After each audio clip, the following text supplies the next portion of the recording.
Hello, ഇന്ന് ഞാൻ ചെയ്യാൻ പോകുന്നത് ഒരു പെൻസിൽ പാൻ്റാണ്. അപ്പോൾ നമുക്കതിൻ്റെ കട്ടിങ്ങും സ്റ്റിച്ചിങ്ങും നോക്കാം. അതിന് ലെങ്ത്ത് വരുന്നത് 35, അതിൻ്റെ ഹിപ്പിൻ്റെ സർക്കിൾ വരുന്നത് 38.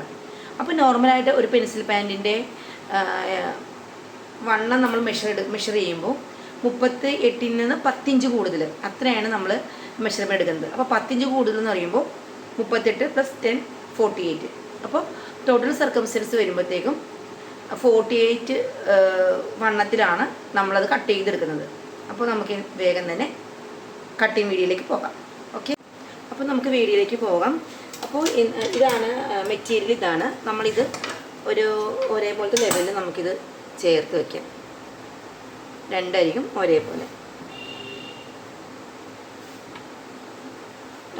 ഒരേപോലെ ചേർത്ത് വയ്ക്കാം. അതിൻ്റെ വണ്ണം നമുക്ക് മെഷർ ചെയ്യാം. വണ്ണം നമ്മൾ പറഞ്ഞ 38, അപ്പം നമ്മൾ ടോട്ടൽ വണ്ണം 48. അപ്പോൾ നമ്മുടെ ഫ്രണ്ട് പീസ്, ഇത് നമ്മൾ ഫസ്റ്റ് കട്ട് ചെയ്യുന്ന ഫ്രണ്ടാണ്. ഫ്രണ്ട് പീസ് എപ്പോഴും സെയിം മെഷറിൻ്റെ പകുതി ആയിരിക്കും. 37ൻ്റെ പകുതി എന്ന് പറയുമ്പോൾ 18.5, 18.5, 19 എടുക്കാം. അപ്പോൾ 19ൻ്റെ പകുതി എന്ന് പറയുമ്പോൾ 9.5 അല്ലേ, 9.5. അപ്പോൾ നമുക്ക് ഇവിടെ തയ്യൽ തുമ്പിടുക. 9.5 മാർക്ക് ചെയ്തു. പിന്നെ മെഷർമെൻറ്റ് ഇരുന്നത് 1 ഇഞ്ച് നമുക്ക് ടക്ക് പിടിക്കാൻ, 1 ഇഞ്ച് 6 ഇഞ്ച് തയ്യൽ തുമ്പ്. ടോട്ടൽ എത്ര ഉണ്ടെന്ന് നോക്കാം. 11 ഇഞ്ച് ടോട്ടൽ വന്നിട്ടുണ്ട് കേട്ടോ. 11 മെഷർ നോക്കിക്കോളേ, 11 ഇഞ്ച് ടോട്ടൽ.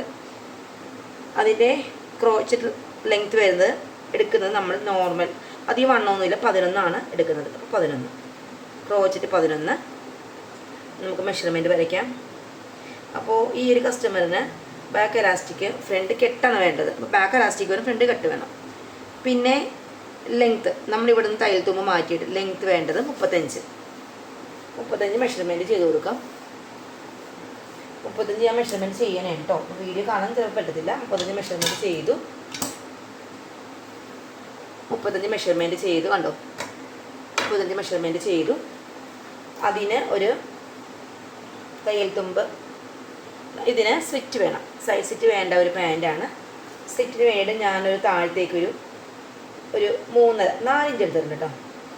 ഇത്തിരി കട്ടിക്ക് വേണമെങ്കിൽ 4 ഇഞ്ച് ലെങ്ത്ത് തയ്യൽ തുമ്പായിട്ട് ഞാൻ ഇട്ടിട്ടുണ്ട്. വരച്ചു കൊടുക്കാം.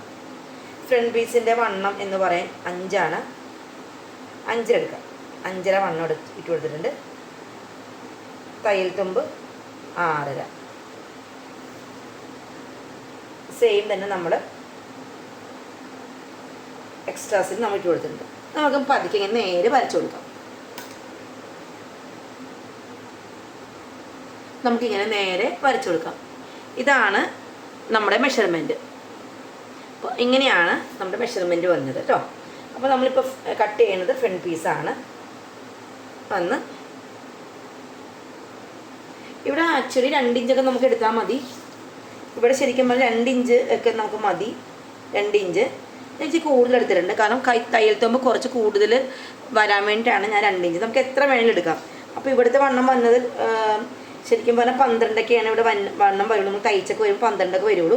നമ്മൾ കട്ട് ചെയ്ത് ഇത്തിരി തയ്യൽ തുമ്പൊക്കെ ഇത്രയൊക്കെ വരും. അപ്പോൾ കട്ട് ചെയ്ത് കഴിയുമ്പോൾ നമുക്ക് ഇത്രയൊക്കെ വണ്ണം വരത്തുള്ളൂ. പിന്നെ നമ്മുടെ ഹിപ്പിൻ്റെ അവിടെ നമുക്ക് ഈ ക്രോച്ചറ്റ് ചരിച്ചു കൊടുക്കാം. 1.5 ഇഞ്ച് നമുക്ക് ചരിച്ച് കട്ട് ചെയ്യും. നമ്മൾ കണ്ടിട്ടില്ലേ, നമ്മൾ റെഡിമെയ്ഡ് പാനിലൊക്കെ അവിടെ ഇങ്ങനെ ഒരു സ്ലോപ്പ് ഉണ്ടാവും. അപ്പോൾ ഇങ്ങനെ നമ്മൾ ചരിച്ച് കട്ട് ചെയ്ത് കൊടുക്കാം. ഓക്കെ, നമ്മൾ മെഷർമെൻറ്റ് കട്ട് ചെയ്യാം. ഇത് സിമ്പിൾ മെത്തേഡാണ് പറയുന്നത്. നമ്മൾ പ്രൊഫഷണലായിട്ട് ചെയ്യുമ്പോഴത്തേക്കും ഇങ്ങനെയല്ല. ഇതിന് പ്രൊഫഷണലായിട്ട് ചെയ്യുമ്പോൾ വ്യത്യാസമുണ്ട്. അത് ഞാൻ എങ്ങനെയാണെന്ന് പറഞ്ഞുതരാം. പ്രൊഫഷണലായിട്ട് ചെയ്യുമ്പോൾ എന്താണ് അതിൻ്റെ വ്യത്യാസം എന്ന് നമുക്ക് കട്ട് ചെയ്ത് മാറ്റാം.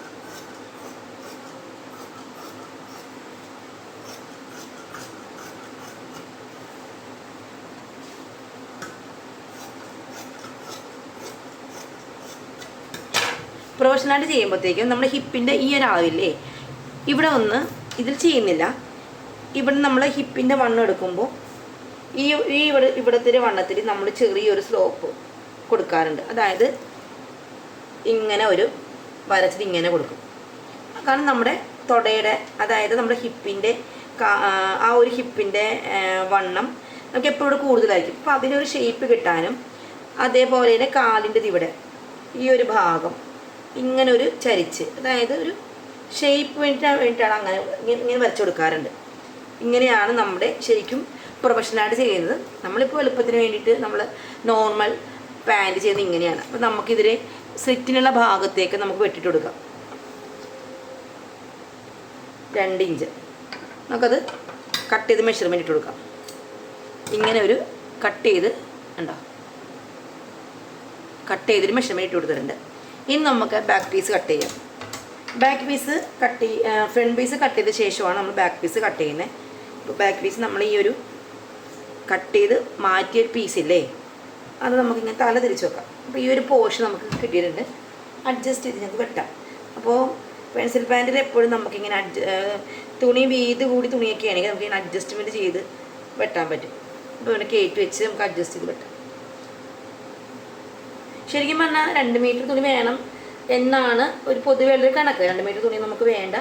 വീതിയുള്ള തുണിയാണെങ്കിൽ നമുക്ക് 1.5 മീറ്റർ ഉണ്ടെങ്കിൽ നമുക്ക് പെൻസിൽ പാൻറ്റ്. ഇത് പെൻസിൽ പാൻറ്റ് ഒന്നും പറയാൻ പറ്റില്ല, ഇതൊരു ലൂസ് ബോട്ടം പോലെ ഇരിക്കും. കാരണം ഇച്ചിരി പ്രായമുള്ളവരാണ്, അപ്പോൾ അവർക്ക് പെൻസിൽ പാൻറ്റ് കൺസിസ്റ്റൻസി തന്നെയാണ്. എന്നാൽ ലൂസ് ബോട്ടം നമ്മളിപ്പോൾ കാണുന്ന പോലെയുള്ള ഒരു ലൂസ് ബോട്ടത്തിലാണ് ചെയ്യുന്നത്. അപ്പോൾ നമുക്ക് ഈ ഒരു ഇതിങ്ങനെ വെച്ച് കൊടുത്തിട്ടുണ്ട്. നമുക്ക് മാർക്ക് ചെയ്യാം. മാർക്ക് ചെയ്യുമ്പോഴത്തേക്കും മേളിൽ നിന്ന് മാർക്ക് ചെയ്യാം. മാർക്ക് ചെയ്യുമ്പോൾ നമ്മുടെ വിത്ത് വരുന്നത്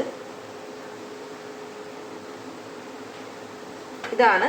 ഇത് ഫ്രണ്ട് പീസ്. ഫ്രണ്ട് പീസിൽ നിന്ന് 2 ഇഞ്ച് കൂടുതൽ, 12 ഉണ്ട്. 2 ഇഞ്ച് കൂടുതലാണ് ബാക്ക് പീസ് എപ്പോഴും അടയാളപ്പെടുത്തുന്നത്. അപ്പോൾ നമുക്കൊരു സ്ലോപ്പ് ഉണ്ട്. ആ സ്ലോപ്പിൽ നിന്ന് നേരെ നമുക്കിങ്ങനെ വരച്ചു കൊടുക്കാം. കുറച്ച് ബാക്ക് എപ്പോഴും നമുക്ക് വീതി കൂടുതലായിരിക്കും. വീതി ക്രോച്ചറ്റിൻ്റെ ലെങ്ത്തും കൂടുതലായിരിക്കും ബാക്ക് പീസ്. കാരണം ഹിപ്പുള്ളവർക്ക് നന്നായിട്ട് ബാക്ക് ക്രോച്ചറ്റ് കൂടുതൽ എടുക്കണം കേട്ടോ. അപ്പോൾ നമ്മളിങ്ങനെ, ഇതാണ് നമ്മുടെ മെഷർമെൻറ്റിൻ്റെ അളവ്. ഇതാണ് നമ്മുടെ ബാക്ക് പീസ്. ബാക്ക് പീസിൽ നിന്ന് ലെങ്ത്ത് എടുക്കാം. ഇതിൽ നിന്ന് 2 ഇഞ്ച്. ഇത് 2 എന്നല്ല, ഇപ്പോൾ 2.5 എടുക്കാറുണ്ട്. ഇതിപ്പോൾ കണ്ട് ഇത്രയും എടുത്തിട്ടുണ്ട്.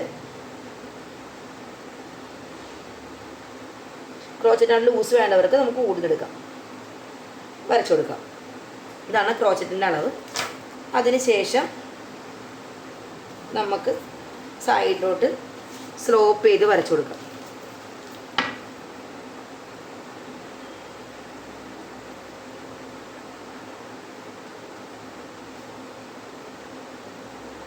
ഒന്നര ഇഞ്ചാണ് സാധാരണ പറയുന്നത്.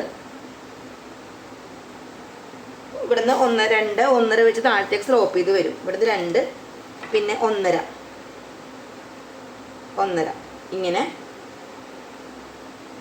ഇങ്ങനെ താഴത്തേക്ക് ഇങ്ങനെ സ്ലോപ്പ് ചെയ്ത് ഇങ്ങനെ വരുന്ന രീതിയിലാണ് ഇത് കട്ട് ചെയ്യുന്നത്. അപ്പോൾ നമുക്കിത് കട്ട് ചെയ്ത് മാറ്റാം. ഇതാണ് നമ്മുടെ ഇത്. പിന്നെ നമ്മുടെ കൈ, അതായത് തുടയ്ക്ക് വണ്ണം കൂടുതലുള്ളവർക്ക് ഇവിടെ കൂടുതൽ എടുക്കേണ്ടി വരും. അതാണ് ഈ ക്രോച്ചറ്റ് കൂടുതലായിട്ട് നമ്മൾ എടുക്കുന്നത്. വണ്ണത്തിനനുസരിച്ചിട്ട് വേണം ബാക്കിയുള്ളത്. അതായത് ഹിപ്പിന് വണ്ണം കുറവാണെങ്കിലും, അതായത് അരക്കെട്ടിന് വണ്ണം കുറവാണെങ്കിലും ചില ആൾക്കാർക്ക്, ചില കുട്ടികൾക്ക് അവിടെ കാലിന് ഭയങ്കര വണ്ണമായിരിക്കും. അപ്പോൾ അതനുസരിച്ച് നമ്മൾ അവിടെ വണ്ണത്തിനനുസരിച്ച്, അതേപോലെ തന്നെ ഇവിടുത്തെ ഒരു കാഫിൻ്റെ അവിടെ വണ്ണം കൂടുതലായിരിക്കും. അപ്പോൾ അങ്ങനെ വണ്ണം കൂടുതലുള്ള കുട്ടികൾക്ക് അതനുസരിച്ചിട്ട് നമ്മൾ വണ്ണം കൂട്ടി വരക്കേണ്ടത്. അവിടുത്തെ അളവ് പ്രത്യേകം നമ്മൾ നോക്കണം എങ്ങനെയായിരിക്കുമെന്ന്. പെൻസിൽ പാൻറ്റ് പ്രത്യേകിച്ച് നമ്മൾ അവിടുത്തെ വണ്ണം നമ്മൾ മെഷർ ചെയ്തില്ലെങ്കിൽ മറ്റേ ചുടി ബോട്ടം പോലെയല്ല, ഇത് സ്ട്രെച്ചബിൾ അല്ല. അപ്പോൾ നമ്മൾ അവിടുത്തെ വണ്ണം നോക്കിയില്ലെങ്കിൽ നമുക്ക് അവിടെ കാല് കയറത്തില്ല. ഓക്കെ, നമ്മളപ്പോൾ ഇങ്ങനെ 2 പീസ് വെട്ടിക്കഴിഞ്ഞു. പിന്നെ നമ്മളിവിടെ ഒരു മെഷർമെൻറ്റ് ഇട്ട് കൊടുക്കാം. എന്തിനു വേണ്ടിയിട്ടാണ്? ടക്കിന് വേണ്ടിയിട്ട്, സ്ലിറ്റിന് വേണ്ടിയിട്ട്. അതായത് വെച്ചടിച്ച പോലെ പിള്ളേർ പാൻറ്റ് ഇടുന്ന പോലെയുള്ള ഒരു ഇടലുണ്ടല്ലോ പിള്ളേർക്ക്, ആ ഒരു ടൈപ്പിലാണ് നമ്മൾ 10 ഇഞ്ച് എക്സ്ട്രാ കൂടുതൽ, കൃത്യം 10 ഇഞ്ച് മതി, കറക്റ്റായിരിക്കും. അപ്പോൾ നമ്മളിത് കട്ട് ചെയ്ത് കഴിഞ്ഞു. ഇനി മേളിലേക്ക് വേണ്ട പട്ട നമുക്ക് വെട്ടിയെടുക്കാം. അപ്പം നമ്മൾ പട്ട കട്ട് ചെയ്ത് വെച്ചു. ഇനി നമുക്കിത് സ്റ്റിച്ച് ചെയ്യാൻ നോക്കാം. സ്റ്റിച്ചിങ് വീഡിയോ നാളെ ഇടാം കേട്ടോ. അപ്പോൾ ഇതാണ് ഇന്നത്തെ വീഡിയോ. ഇതിലൊക്കെ ഇഷ്ടപ്പെട്ടാൽ ലൈക്ക് ചെയ്യുക, ഷെയർ ചെയ്യുക, സബ്സ്ക്രൈബ് ചെയ്യുക. ബൈ.